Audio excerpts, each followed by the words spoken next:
Yo, what's going on? Back with another one, y'all. Blue light kind of night, y'all. You see how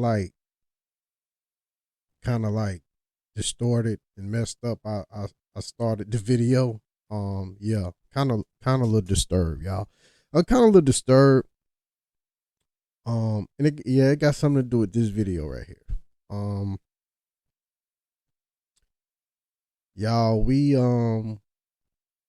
we do a lot of crazy things, man. A lot of us, man, we have like tempers flare and stuff like that. And it's hard for us to calm down, right? I tell you what though, videos like this right here, this is why you should calm down. This is why you have to count backwards from 100 when somebody make you mad. You do not want to end up in prison for doing something crazy. And this is why right here. I'm gonna let him talk to y'all about it. I'm gonna let him talk to y'all about it. Blue light, y'all. Please like, comment, subscribe. Let's get into it, right? I'm gonna let him talk. I ain't gonna say nothing. So again, as far as you want to take this, again, I'm not gonna have you reenact the whole thing, but as far as you want to take it, the day of this happening, the first time, what can you walk us through as far as what happened? Like, how did you not see it coming? If you don't mind me asking.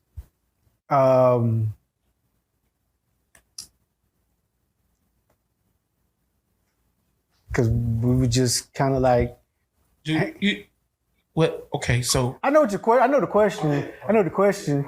Because again, I had already been hanging out with him most of the day in, day out, sitting in the cell, talking, rapping. I think we had started drinking a little bit because they had hooch. The hooch. So, Yeah, hooch, yeah. Yeah, so People we don't got know. to drink a little bit, had a little hooch.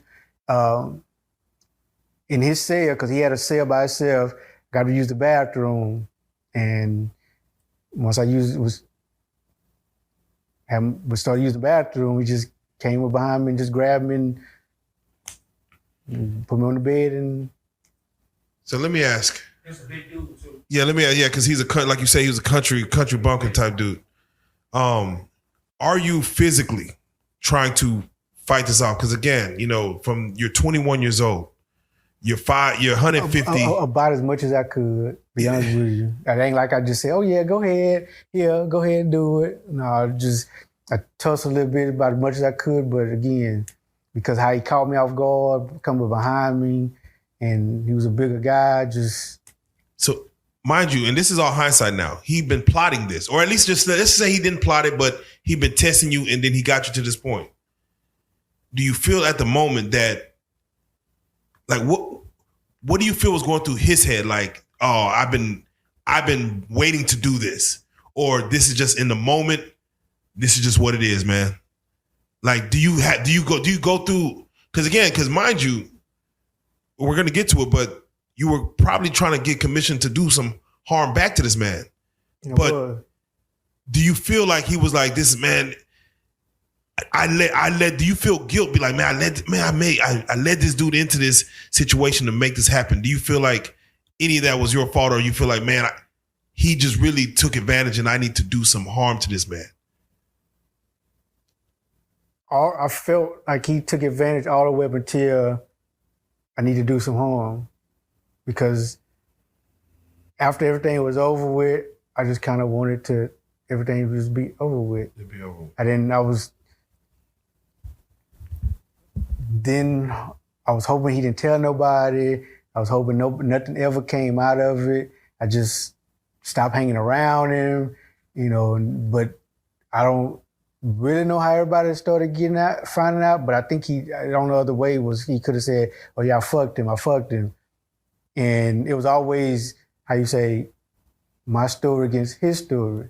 So because it was my story against his story, the only way everybody felt like it was able to be settled was got to do something to him. So it was either you do something to him or we do something to you. And after this happened, like, what was going through your mind? Were you hurt? Were you like, did you think like, can you just kind of walk us through like what goes through a man's mind when something like this happens? yeah, my asshole was hurt. Normally people get put in what's it called? The infirmary. Did you seek to go? Yeah, I didn't tell nobody. I really, okay, I know you all have heard plenty of stories about women out here that get. Let's get through this commercial, y'all.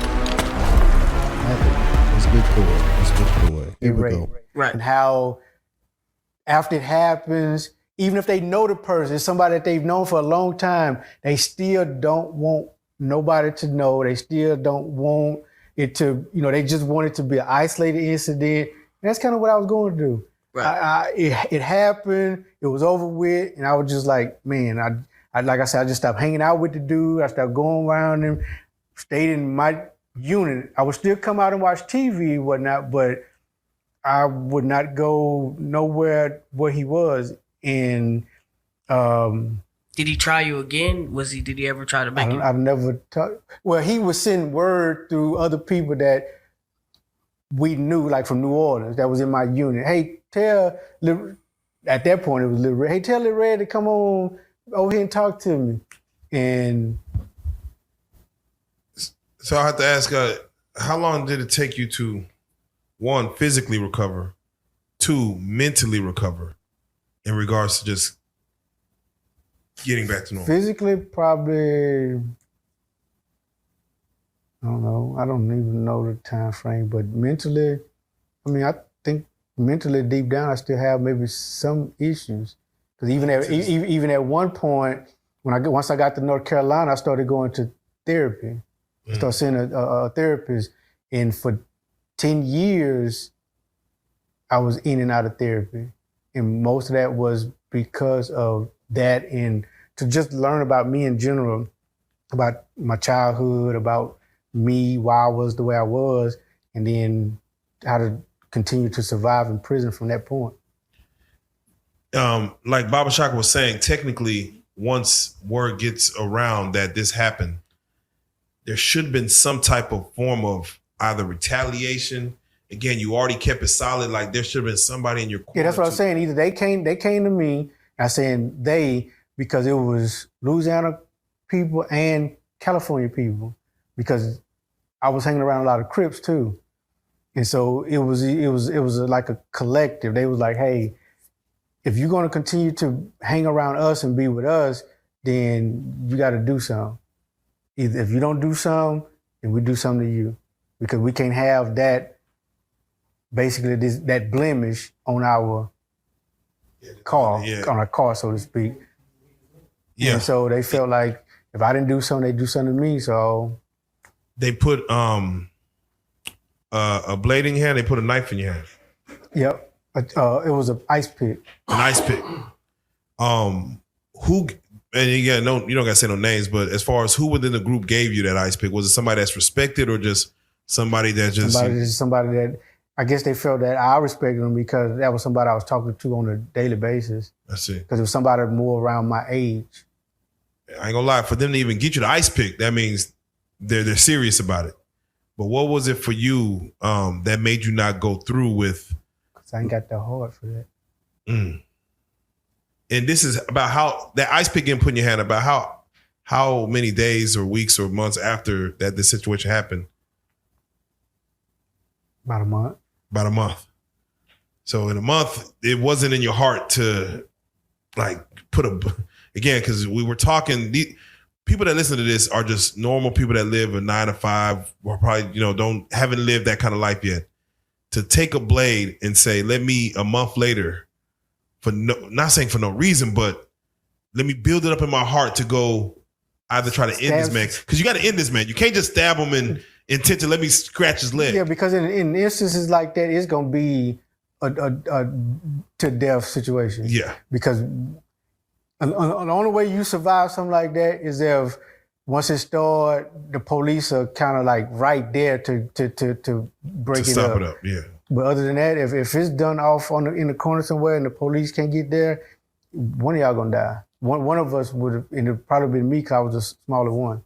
Was there any ounce in you that wanted to go through with taking this man's life? Like, was anything in you, like a percentage that said, Oh, what is it? My bad, y'all, with these commercials, man. But this, hey, as real as it get, man. This is as real as it get. You're holding a cookie? Yeah, Here we yeah. go. I wanted something to happen to him, but me doing it, I was too scared to do it. all right, So did you like PC up? Did you say, hey, I want protective custody because I'm being harmed and no one's protecting me? Did you tell anybody? Did you tell the guards? Yeah, before I got stabbed, I checked myself in. I was in the shoe for 2 months. And in that 2 month span, I had gotten a couple of notes from people that I knew on the yard. They was like, hey, everything is good. We done squashed everything. Everything is good. You can come out. Ain't nothing gonna happen to you. It's like, all right. So I started telling the police, hey, I want to go back to the yard. I want to go back to the yard. And of course, it don't just happen overnight, but after a couple of days, couple of weeks, they was like, all right, you can go. And what was, it was snow on the ground because this was in Colorado. It was snow on the ground, and we didn't get a chance to walk through the yard itself.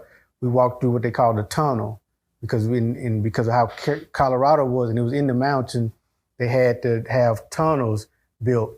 So if there was ever any inclement weather, even like fog, anything, the yard would have to get shut down. We could still operate. We could still go to work. We could still go to lunch because some prisons I've been to, if there's fog, the whole prison shuts down until the fog clear. And sometimes that won't be until 11, 12 o'clock daytime. But by then you'd have missed a half a day of whatever. But anyway, at Colorado, when they let me out the shoe that day, they sent me through the tunnel. And when I get to the unit, it was like, one guy, he was like, what are you doing back here? I was like, well, I got a couple of notes that said it was all right for me to come back out. He was like, no, bro. Now, cuz you got to go back up. You got to go back up. I was like, hold on. It was like, no, you let that shit happen to you. You can't be out here with us. You can't let that shit. He said, hold on, I'll be right back. And I'm standing in the cell talking to somebody. And next thing I know, he comes back in. He has gloves on his hands. So I was like, oh shit, this ain't finna go right.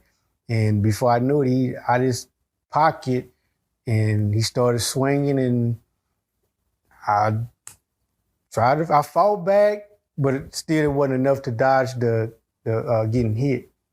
And then I ended up getting out of the cell, and the police came, and I had a knot on my head, and that's kind of how I got caught from that, and then I went back in the shoe. How long did you stay in there? Man, listen. Nah, look. I don't even know what to say, y'all. Yes, I do. Anytime you're thinking about doing something, y'all, because I already know, like, look, nobody perfect. You know what I'm saying? We get mad at a lot of stuff. And a lot of times we act out on that anger, right? But this is the other side of acting out on your anger right there. This is a real story, man, like about prison life and the things you go through, the abuse you go through, and the things you have to do to survive. You know? So any and every time that I always think about doing something or whatever, which I don't. You know, I don't think about doing nothing. But I'm just saying, like, if you was to think about doing something, right? Watch these videos and it'll bring you right back down off that cloud. It'll bring you right back down.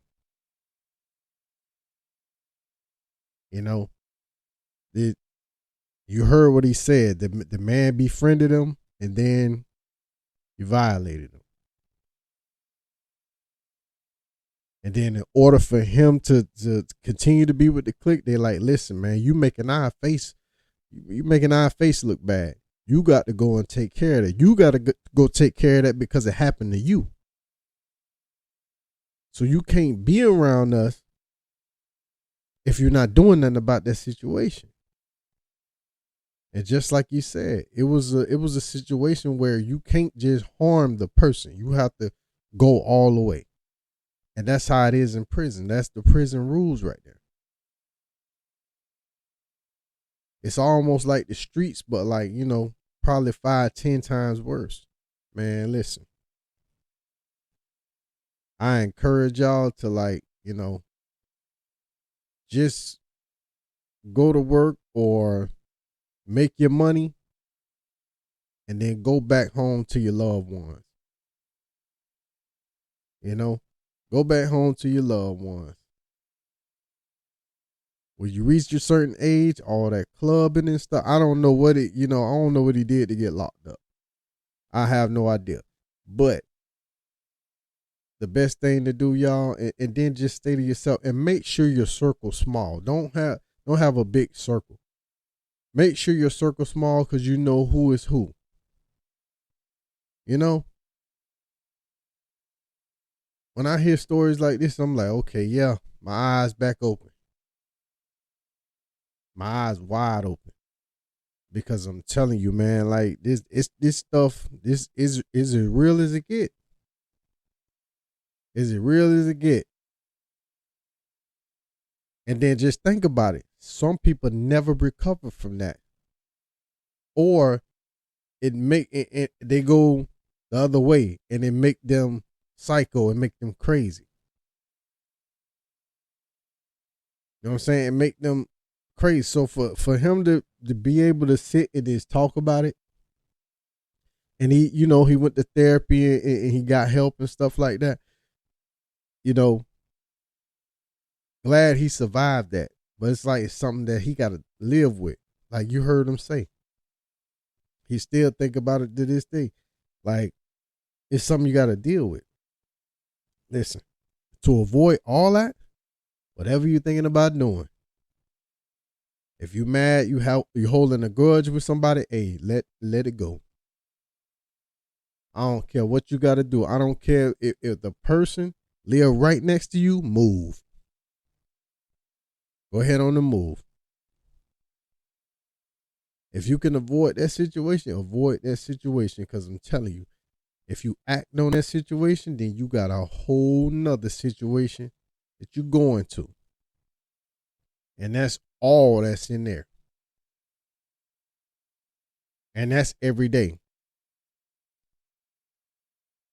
That happened to him.